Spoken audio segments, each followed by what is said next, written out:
बिस्मिल्लाहिर्रहमानिर्रहीम। शुरू अल्लाह पाक के बबरकत नाम से जो दिलों का हाल बखूबी जानता है। लिसनर्स अस्सलामु अलैकुम, आप सब कैसे हैं?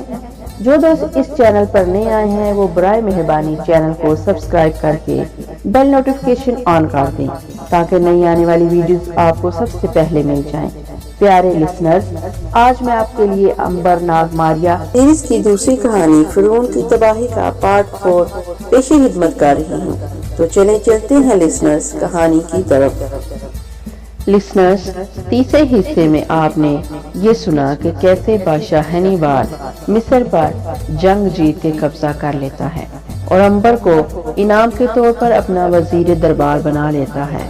पर सरदार को अंबर का ये ओहदा खुद लेना था, इसलिए वो इससे हसद करने लगता है और अंबर को हनीबाल की चहीती कनीज के जरिए हनीबाल की नजरों में गिराना चाहता था, पर उसमें कामयाब ना हुआ तो एक हबशी गुलाम के जरिए इसे कत्ल करवाने की कोशिश करता है, पर उसमें भी कामयाब नहीं होता।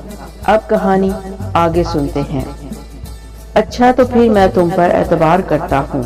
सरदार उस वक्त तो खामोश हो गया, मगर उसने ये बात दिल पर नक्श कर ली कि अंबर ने उसे जानबूझकर हमेशा जिंदा रहने का राज नहीं बताया। वो अब एक दूसरी तरकीब से अंबर को रास्ते से हटाने के बारे में सोचने लगा। उसने सोचा क्यों ना वो अंबर के राज के बारे में हनीबाल से बात करे। जाहिर है बादशाह जरूर चाहेगा कि हमेशा जिंदा रह के हुकूमत करता रहे। वो अंबर को बुलाकर उससे कभी ना मरने का राज मालूम करने की कोशिश करेगा। अंबर ने अगर इनकार किया तो वो जरूर उसे किसी न किसी तरीके से मरवा देगा। इस मंसूबे पर अमल के लिए वो एक रोज हनीबाल के हुजले खास में पहुंचा। इस वक्त हनीबाल नोबिया पर चढ़ाई के बारे में गौर कर रहा था। सरदार ने इधर उधर की बातों के बाद हनीबाल से कहा, आलीजा, अगर आप इतने मुल्क फतह करने के बाद भी उसे अपने हमेशा के लिए अपने पास नहीं रख सकते तो इसका क्या फायदा? क्या मतलब है तुम्हारा? हनीबाल ने भवें चढ़ाते हुए कहा, मेरा मतलब ये है हुजूर कि इंसान चाहे सारी दुनिया को फतह कर ले, फिर भी उसे एक ना एक रोज मर जाना है और इस दुनिया को खाली हाथ छोड़ के चले जाना है। ये तो हर इंसान की तकदीर में लिखा है, लेकिन आलीजा, अगर आप चाहें तो हमेशा के लिए जिंदा रह सकते हैं, तकदीर के लिखे को मिटा सकते हैं। वो कैसे? वो ऐसे कि इसका एक राज है। अगर आप उस राज को जान ले तो आप पर मौत हराम हो सकती है, फिर आप क़यामत तक इस मुल्क पर हुकूमत कर सकते हैं। वो राज क्या है सरदार? वो राज हमारे दरबार के सिर्फ एक दरबारी को मालूम है, मगर वो इस राज को किसी कीमत पर बताने को तैयार नहीं। हनीबाल ने सरदार के करीब आकर पूछा, वो दरबारी कौन है जो हमारे दरबार में बैठा हमेशा जिंदा रहने का राज दिल में छुपाए बैठा है? इसका नाम अंबर वजीर दरबार है आलीजा। क्या मतलब? मतलब ये सरकारे आली कि अंबर वजीर दरबार हमेशा के लिए गैर फानी हो गया है, उसको क़यामत तक जिंदा रहने का राज मालूम हो गया है। इसका सबूत ये है कि वो 1000 बरस से जिंदा है। वो असल में फिरौन मिस्र की औलाद में से है। ये तुम क्या फजूल बातें कर रहे हो? ये फजूल बातें नहीं है सरकार, मैं सच कह रहा हूँ। अंबर 1000 बरस से तारीख के साथ साथ सफर कर रहा है। वो हमेशा के लिए जिंदा कर दिया गया है, उसे मौत नहीं छू सकती। अगर आपको मेरी बात पे यकीन नहीं आता तो उसे कत्ल करवा के देख ले, वो फिर से जिंदा हो जाएगा। हनीबाल ने इस किस्म की बातें पहले कभी नहीं सुनी थी। वो ताज्जुब से सरदार को देखने लगा, फिर बोला, अगर ये सच ना हुआ तो तुम्हारी सजा क्या होगी? मुझे बेशक चमड़े के बोरे में बंद करवा के दरिया नील में फकवा देंगे। क्या तुम्हें मंजूर है? मंजूर है आलीजा, ठीक है, हम अभी इसका फैसला किए देते हैं। बादशाह ने फौरन वजीर दरबार अंबर को तलब किया। अंबर ने महल में लोगों का हजूम और सरदार के मकान चेहरे को देखा तो एक बार तो वो बेचारा घबरा गया। वो समझ गया कि इस दफा सरदार ने जरूर कोई नई और खतरनाक चाल चली होगी। हनीबाल ने वजीर दरबार को अपने तख्त के सामने खड़ा होने का इशारा किया। अंबर तख्त के सामने दरबारियों के दरमियान में आके खड़ा हो गया। हनीबाल ने हाथ उठा फजा में बुलंद करके कहा, ए वजीर दरबार, क्या ये सच है तुम 1000 बरस से जिंदा चले आ रहे हो? दूसरी ये कि तुम फिरौन मिस्र की औलाद में से हो, तुम पर मौत हराम है, तुम मर नहीं सकते। अंबर के लिए अब झूठ बोलने का कोई चारा नहीं था। उसके लिए यही बेहतर था कि वो जो सच सच है तब बादशाह के सामने बयान कर दे। उसने कहा, आपने मेरे बारे में बिल्कुल दुरुस्त सुना है। आपका ये गुलाम 1000 बरस से जिंदा है और क़यामत तक जिंदा रहेगा, और मैं फिरौन मिस्र की औलाद में से हूँ। हनीबाल एक पल के लिए चुप रहा। सारे दरबार में भी सन्नाटा तारी हो गया। बादशाह ने कहा, इस सिलसिले में तुम क्या सबूत पेश कर सकते हो? अंबर ने कहा, यहाँ बना, मेरे पास इसके सिवा और क्या सबूत हो सकता है कि एक रोज आप सब लोग मौत का जायका चख कर हमेशा की नींद सो जाएंगे और मैं जिंदा रहूंगा। हनीबाल ने कहा, इसका मतलब ये हुआ कि तुम्हें कभी मौत नहीं आ सकती, कभी नहीं आली जा, और अगर हम तुम्हें मार कर दिखा दें तो? बादशाह की जुबान से ये बात निकलने के बाद सारे दरबार पर सन्नाटा छा गया। सरदार दिल ही दिल में बहुत खुश हो रहा था। वो यही तो चाहता था।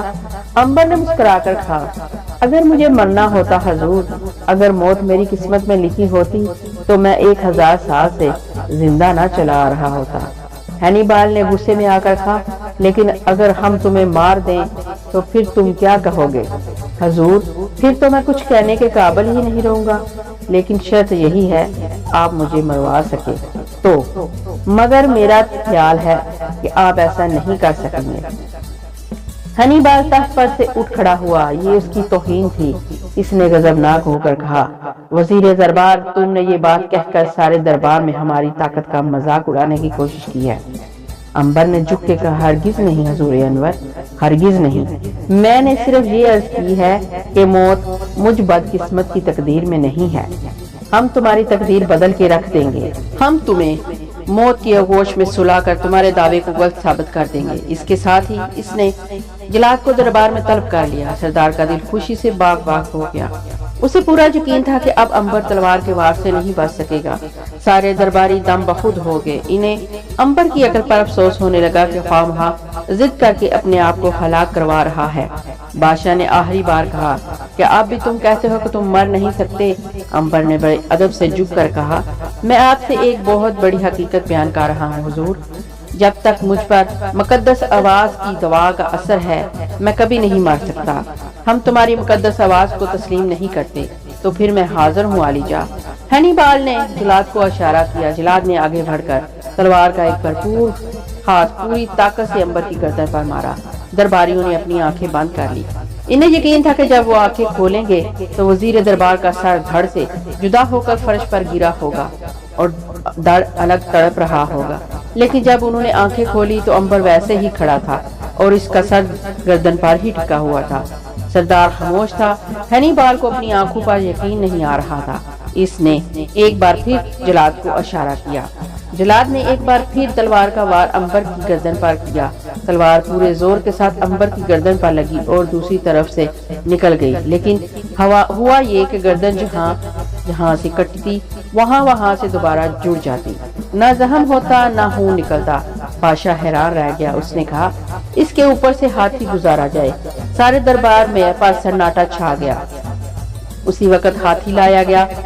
अंबर को फर्श पर लिटाकर उसके ऊपर लकड़ियों का एक तख्ता रख दिया गया। महावत ने बादशाह का इशारा पाकर हाथी को आगे बढ़ाया।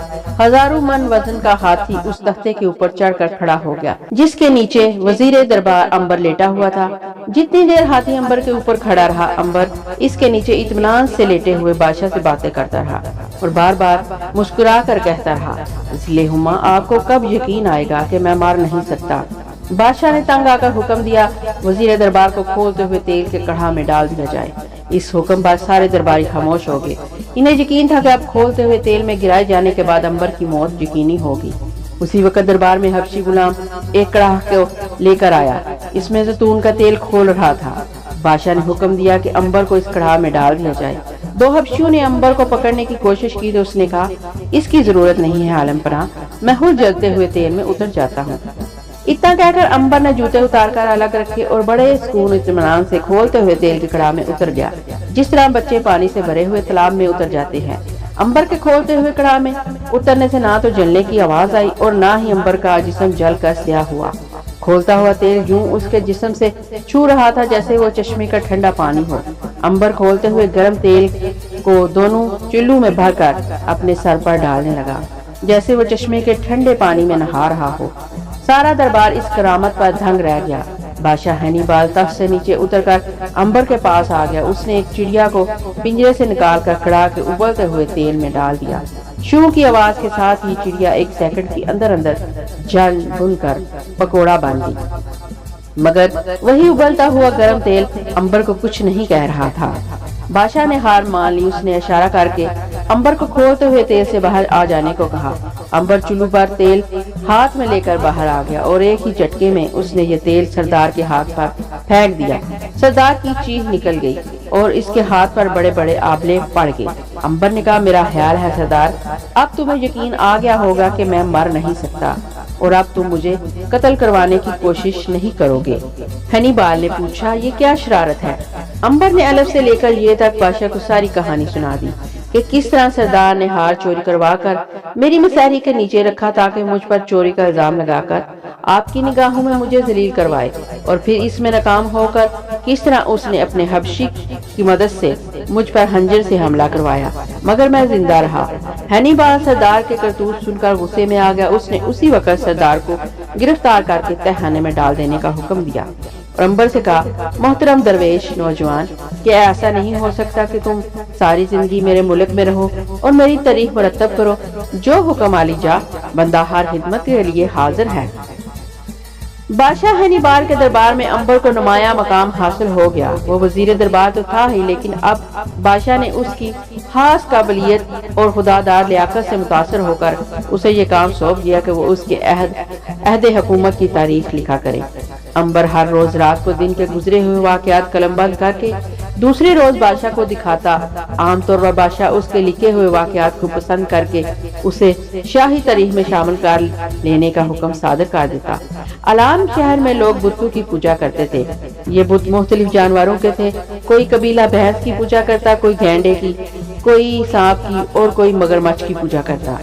امبر کسی بت کی عبادت نہیں کرتا تھا۔ وہ ایک خدا پر ایمان رکھتا تھا جو آسمانوں اور زمینوں کا مالک تھا اور جس کا کوئی بت نہیں تھا۔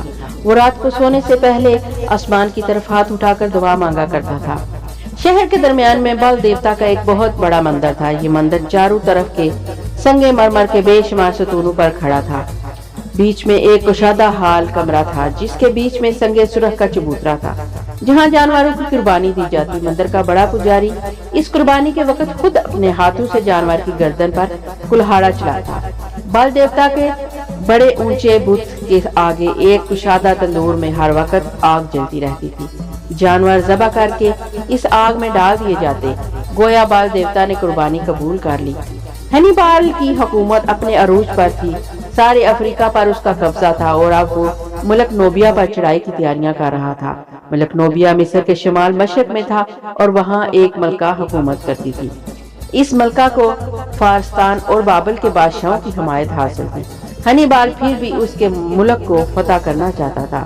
اس نے ایک روز امبر کو بلا کر کہا، وزیر دربار، تم نے ہمارے لیے جاسوسی کر کے مصر کی فتح آسان کر دی تھی، کیا اب تم ہمارے لیے ملک نوبیا جا کر وہاں کی جاسوسی نہیں کر سکتے؟ امبر کے لیے یہ بڑا مشکل مقام تھا۔ اس نے سچائی سے کام لیتے ہوئے کہا، اے شہنشاہ مصر کے لیے میں نے اس لیے جاسوسی کی تھی کہ فرعون کے خاندان نے میرے ماں باپ کو ہلاک کیا تھا۔ میں اس خاندان سے انتقام لینا چاہتا تھا، لیکن نوبیا سے مجھے کوئی بیر نہیں ہے۔ میں وہاں جاسوسی کس لیے کروں؟ کیا تم ہمارے لیے بھی یہ کام نہیں کر سکتے؟ امبر نے انکار کرنا فی الحال مناسب نہ سمجھا۔ کہنے لگا، وقت آنے پر جیسا آپ کہیں گے ویسا ہی ہوگا، تو پھر تم تیار ہو، یہی سمجھ لیں۔ ہنیبال بڑا خوش ہوا۔ اس نے حکم دے دیا کہ امبر ملک نوبیا جانے کی تیاری شروع کر دے۔ امبر یہ کام نہیں کرنا چاہتا تھا، مگر محض اس لیے تیار ہوگا کہ نوبیا جا کر وہ واپس نہیں آئے گا۔ وہ ہنیبال کے ملک کو چھوڑ دے گا اور پھر کبھی پلٹ کر نہ آئے گا۔ انہی دنوں کا ذکر ہے کہ موسم میں بارش نہ ہوئی اور کھیتیاں سوکھ گئی۔ شاہی گوداموں میں جو غلہ تھا وہ لوگوں میں تقسیم کر دیا گیا، وہ بھی ختم ہو گیا، مگر آسمان سے پانی کا ایک قطرہ نہ برتا۔ ملک میں قحط پڑ گیا، لوگ بھوکوں مرنے لگے، ہر طرف افراتفری پھیل گئی۔ بڑے پجاری نے ہزاروں جانور بال دیوتا کے حضور قربان کر دیے، مگر بارش کا ایک قطرہ بھی نہ ہوا۔ آخر بڑے پجاری نے اعلان کیا کہ بال دیوتا کسی نوجوان لڑکی کی قربانی مانگتا ہے۔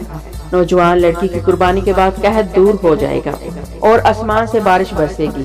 ہنی بال نے قربانی کا حکم دے دیا۔ سارے ملک میں پجاریوں نے گھوم پھر کر اس نوجوان لڑکی کو تلاش کرنا شروع کر دیا جو ان کے خیال میں قربانی کے لیے موجود تھی۔ آخر انہوں نے ایک غریب کسان کی لڑکی کو چن لیا۔ جب انہوں نے غریب کسان کو بتایا کہ انہوں نے اس کی معصوم بچی کو بل دیوتا کے سامنے قربان کر دینے کا فیصلہ کیا ہے تو وہ خوف سے تھر تھر کانپنے لگا۔ اسے اپنی بچی سے بڑی محبت تھی۔ لڑکی کا رنگ بھی زرد ہو گیا۔ لڑکی کے باپ نے پجاریوں کے قدموں میں گر کر کہا، رب شمس کے لیے میری بچی اور میرے بڑھاپے پر رحم کریں، دیوتا کے آگے مجھے قربان کر دیں مگر میری بچی کو کچھ نہ کہیں۔ بڑے پجاری نے کسان کے سر کو ٹھوکر مار کر کہا، دیوتا صرف تمہاری بچی کی قربانی مانگتا ہے، تم نے اپنی بچی کی جان بخشی کی بھیک مانگ کر گناہ کیا ہے، اس گناہ کے داغ کو دھونے کے لیے ہمیں 1000 چاندی کے سکے دو، مگر میں تو ایک غریب کسان ہوں، میرے پاس چاندی کے سکے کہاں سے آگے، تو پھر اپنے سارے برتن اور لڑکی ابھی ہمارے حوالے کر دو۔ کسان رونے لگا۔ پجاریوں نے اس کے گھر کا سامان لوٹ لیا اور زبردستی لڑکی کو پکڑ کر لے جانے لگے۔ کسان نے آگے بڑھ کر اپنی بچی کو بچانے کی کوشش کی تو پجاریوں نے اسے مار مار کر لہو لہان کر دیا۔ کسان بے ہوش ہو گیا اور پجاری روتی ہوئی چلاتی ہوئی لڑکی کو زبردستی رتھ پر ڈال کر مندر میں لے آیا۔ امبر کو معلوم ہوا کہ پجاری ایک معصوم بچی کو بل دیوتا کے آگے قربان کر رہے ہیں تو اسے بڑا صدمہ ہوا اور اس نے لڑکی کی جان بچانے کا فیصلہ کر لیا، مگر سوال یہ تھا کہ وہ اسے کس طرح بچائے۔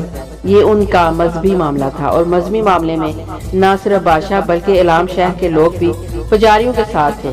کسی کو اعتراض نہیں تھا، پھر بھی امبر نے فیصلہ کر لیا کہ وہ کسان کی معصوم بچی کو قتل نہیں ہونے دے گا۔ پجاریوں نے اعلان کر دیا کہ پورے چاند کی رات کو کسان کی بیٹی کو بل دیوتا کے سامنے ذبح کر کے آگ میں ڈال دیا جائے گا۔ انہیں یقین تھا کہ اس قربانی کے بعد بارش ہوگی اور دیوتا خوش ہو کر ملک سے قحط دور کر دے گا۔ امبر نے بادشاہ سے مل کر بات کرنے کا ارادہ کر لیا۔ بادشاہ نے ملک میں قحط کی وجہ سے نوبیوں پر چڑھائی کا خیال ملتوی کر دیا تھا۔ اب اس کی ساری توجہ اس طرف تھی کہ کسی طرح ملک سے قحط دور ہو جائے۔ یہی وجہ تھی کہ اس نے بل دیوتا کے آگے انسانی قربانی کی اجازت دے دی تھی۔ شام کو امبر بادشاہ سے ملنے محل میں آ گیا۔ ہنی بال نے اپنے ایک دوسرے وزیر کے ساتھ ملک میں غذائی صورتحال پر بات چیت کر رہا تھا۔ جب وہ وزیر چلا گیا تو امبر نے کہا، شہنشاہ عالی، میں ایک خاص مقصد لے کر آپ کی خدمت میں حاضر ہوا ہوں۔ وہ مقصد بیان کرو امبر، ہم سے جو کچھ بھی ہو سکا ہم تمہارے لیے ضرور کریں گے۔ امبر نے کہا، اے شہنشاہ، کیا آپ ایسا نہیں کر سکتے کہ پورے چاند کی رات کو بل دیوتا کے حضور جو ایک معصوم بچی کو قربانی دی جا رہی ہے اسے روک دیا جائے؟ ہنی بال نے تعجب سے امبر کی طرف دیکھتے ہوئے کہا، امبر یہ تم کیا کہہ رہے ہو؟ ہاں میرے عظیم شہنشاہ، یہ میری آرزو ہے کہ آپ کسان کی معصوم بچی کی قربانی کو روکنے کا حکم دے دیں۔ کیا تم یہ چاہتے ہو کہ ملک میں قحط ہی رہے، لوگ بھوکوں مرتے رہیں؟ ہرگز نہیں حضور، میں ایسا ہرگز نہیں چاہتا۔ تو پھر جب تک انسان کی قربانی نہیں دی جائے گی دیوتا خوش نہیں ہوگا اور وہ بارش نہیں برسائے گا، ملک سے قحط دور نہیں ہوگا۔ بادشاہ سلامت، میرا خیال ہے کہ اگر کسان کی بچی کی جگہ کسی پجاری کی قربانی دی جائے تو دیوتا زیادہ خوش ہوگا۔ ہنی بال نے غصے میں کہا، وزیر دربار، تم اپنی حد سے آگے بڑھ رہے ہو، ایسی بات پھر زبان سے مت نکالنا، یہ ہمارے عوام کے مذہب کا معاملہ ہے۔ پجاری دیوتا کے پسندیدہ لوگ ہوتے ہیں، عوام اور دیوتا بھی یہ گوارا نہیں کریں گے کہ کسی پجاری کو آگ میں ڈالا جائے۔ کیا تم یہ چاہتے ہو کہ لوگ ہمارے خلاف اٹھ کھڑے ہوں؟ ہرگز نہیں بادشاہ سلامت، میں تو چاہتا ہوں کہ آپ کا اقبال دن دگنی رات چوگنی ترقی کرے اور آپ کی حکومت کا جھنڈا ساری دنیا پر لہرائے۔ تو پھر آئندہ سے بل دیوتا کی قربانی کے بارے میں ہم سے کوئی بات نہ کرنا۔ بہت بہتر حضور انور۔ امبر نے جھک کر بادشاہ کو سلام کیا اور واپس آ گیا۔ کہنے کو تو اس نے بادشاہ سے کہہ دیا تھا کہ وہ اس معاملے میں دخل نہیں دے گا، لیکن ابھی تک اپنے اس فیصلے پر وہ ڈٹا ہوا تھا کہ کسان کی لڑکی کو پتھر کے ایک بے جان بت کے آگے ذبح ہونے سے بچا کر رہے گا۔ جو قربانی کا دن قریب آ رہا تھا اس کا دماغ بڑی تیزی سے سوچ رہا تھا کہ لڑکی کو ظالم پجاری کے چنگل سے کیوں کر چھڑایا جائے۔ لڑکی کو پجاریوں نے مندر کے نیچے ایک پرسرار تہہ خانے میں چھپا رکھا تھا۔ اس تہہ خانے کو صرف ایک ہی رستہ جاتا تھا جس کا دروازہ بڑے پجاری کے کمرے میں تھا۔ امبر نے ایک روز تہہ خانے کا جائزہ لینے کا ارادہ کر کے بادشاہ سے خاص حکم نامہ حاصل کیا۔ اس نے بادشاہ سے کہا کہ وہ یہ دیکھنا چاہتا ہے کہ لڑکی بیمار تو نہیں ہے، کیونکہ اگر بیمار لڑکی کی قربانی دی گئی تو دیوتا اسے قبول نہیں کریں گے۔ حکم نامہ لے کر امبر مندر کی طرف چل پڑا۔ मंदिर में जाकर उसने बड़े पुजारी से मुलाकात की और कहा, मैं कुर्बान की जाने वाली लड़की को देखना चाहता हूँ। पुजारी ने हैरानी से पूछा, वो किस लिए? इसलिए कि कहीं लड़की बीमार तो नहीं। लड़की तंदुरुस्त है, हमने अपनी पूरी तसल्ली कर ली है, मगर मेरे पास बादशाह को हुक्मनामा है। तुम मुझे नहीं रोक सकते, इसलिए कि मैं शाही तबीब भी हूँ। बड़ा पुजारी अब मजबूर हो गया। उसने अंबर को साथ लिया और अपने कमरे के दरवाजे में से गुजरकर सीढ़ियां उतरता हुआ उस तहखाने में दाखिल हो गया जहां किसान की लड़की कैद थी। एक कोठरी में मशल जल रही थी। उसकी रोशनी में किसान की बोली बाली खौफजदा लड़की एक कोने में सिमटी हुई बैठी थी। उसका रंग जर्द था और वो सहमी हुई थी। वो सिवाय इसके बिल्कुल तंदुरुस्ती के इस पर खौफ छाया हुआ था। अंबर ने यूं ही इसकी नब्ज देखी। असल में वो कुछ और ही देख रहा था। वो इस बात का जायजा ले रहा था कि यहाँ से लड़की को कैसे भगा कर ले जाए। उसे महसूस हुआ कि लड़की को इस तहखाने से निकालना बड़ा मुश्किल और कठिन काम है। बड़ा पुजारी जरा सी देर के लिए बाहर गया तो अंबर ने लड़की के कान में कहा, फिक्र न करो, मैं तुम्हें यहाँ से निकाल लूंगा। तुम परसों तैयार रहना रात को। बड़ा पुजारी फौरन वापस आ गया। इसी स्नाह में अंबर लड़की से बात कर चुका था। उसकी बात सुनकर लड़की के चेहरे पे कोई खुशी पैदा ना हुई, इसलिए कि उसे मालूम था कि तहखाने के अंधेरे जहन्नम से उसको कोई भी नहीं निकाल सकता। जाते हुए अंबर ने एक गहरी निगाह लड़की पर डाली और आंखों में उसे तसल्ली दी कि फिक्र न करो, मैं परसों रात तुम्हें यहाँ से निकाल कर ले जाऊंगा। रात भर वो अपने खास महल में बैठा सोचता रहा कि किसान की लड़की को वहाँ से कैसे निकाले। कुर्बानी में सिर्फ एक रात बाकी रह गई थी। इधर बल देवता के मंदिर में इंसानी कुर्बानी की बड़ी जबरदस्त तैयारियां शुरू हो गई थी। कुर्बान गाह के चबूतरे को दिन में 4 बार दूध से धोकर पाक किया जा रहा था। मुकद्दस आग में बार बार संदल जाफरान डाला जा रहा था। सारे मंदिर के सतूनों को जैतून और केले की हरी भरी शाहू से सजाया जा रहा था। कुर्बान गाह के साथ साथ सुर्ख किलीनों पर शानदार चौकियां बिछा दी गई थी, जिन पर पुजारियों ने बैठकर मजहबी गीत गाने थे। दूसरे रोज सुबह सुबह लड़की को कुर्बान कर दिया जाना था। रात हो गई और पूरा चांद आसमान पर निकल आया। इसी रात के पिछले पैर किसान की मासूम बच्ची को ज़बह हो जाना था। अंबर बड़ी बेचैनी से अपने कमरे में टहल रहा था। उसने तय कर लिया था कि किसी भी तरह लड़की को वहां से फरार करवाना है। अब वो बेचैनी से वक्त का इंतजार कर रहा था कि रात गहरी हो और वो मंदिर की तरफ जाए। इसने 2 अरबी घोड़े मंदिर के पीछे जैतून के बाग में तैयार कर रखे थे। इन घोड़ों को उसका गुलाम लिए खड़ा था। एक रोज पहले उसने शहर से बाहर को निकलने का परवाना भी हासिल कर लिया था। उसने बादशाह से कहा था कि शायद कल रात उसे शहर से बाहर अपने एक बीमार रिश्तेदार का इलाज करने के लिए जाना पड़े। जो रात गुजर रही थी, अंबर का दिल तेजी से धड़क रहा था। आहर वक्त आ गया। अंबर ने हवेली को ताला लगाया और रथ पर सवार होकर बल देवता के मंदिर की तरफ रवाना हो गया। मंदिर से कुछ दूर वो रथ से उतरा और पैदल चलकर मंदिर के पिछवाड़े जैतून के बाग में आ गया। यहाँ वो अपने गुलाम से मिला जो 2 अरबी घोड़े लिए उसकी राह देख रहा था। क्या तुम तैयार हो? बिल्कुल हुजूर। क्या तुमने किसान को भी तैयार करवा दिया है? वो हमें शहर के मगरबी दरवाजे के पास तैयार मिलेगा। उसे तो यकीन नहीं आ रहा था कि मेरे आका कि हम इसकी लड़की को बचाकर उसके पास ले जाएंगे। उसे खुदाए वाहद पर भरोसा करना चाहिए। वही हमारी और उसकी बेटी की मदद कर रहा है। अब तुम यही बैठो, मैं लड़की को लाने जा रहा हूँ। मेरे आका होशियार रहिएगा। फिक्र न करो, मुझे कुछ नहीं हो सकता। ये दुआ करो कि लड़की महफूज रहे। इतना कहकर अंबर दरख्तों और झाड़ियों में से होता हुआ बाल देवता के मंदिर की तरफ रवाना हो गया। उसने एक इंतहाई तेज धार वाला झंझर अपने लिबादे के अंदर छुपा रखा था। वो मंदिर के शुमाली मगरबी दरवाजे के करीब पहुंच गया। दरवाजे पर एक पुजारी पहरा दे रहा था। अंबर ने भी पुजारियों जैसा लिबास पहन रखा था। उसने पहरेदार के करीब जाकर पुजारियों की तरह उसे सलाम किया और पहरेदार ने दरवाजा खोल दिया। अंबर पुजारी के बेस में मंदिर के अंदर दाखिल हो गया। अब वो सजे सजाए सतूनों के करीब से होता हुआ बड़ी तेजी से बड़े पुजारी के कमरे की तरफ जा रहा था। कुर्बानी में अभी काफी देर थी, फिर भी वहाँ बड़ी रौनक थी। दीवारों के साथ जगह जगह मशलें जल रही थी और पुजारी कुर्बान गाह को धो रहे थे और दुआएं पढ़ रहे थे। अंबर खामोशी से सर झुकाए इनके करीब से गुजरता चला गया। एक दलान के अकब से होकर वो मुड़ा तो सामने बड़े पुजारी का कमरा था। कमरे का दरवाजा बंद था और बाहर मशीन रोशन थी।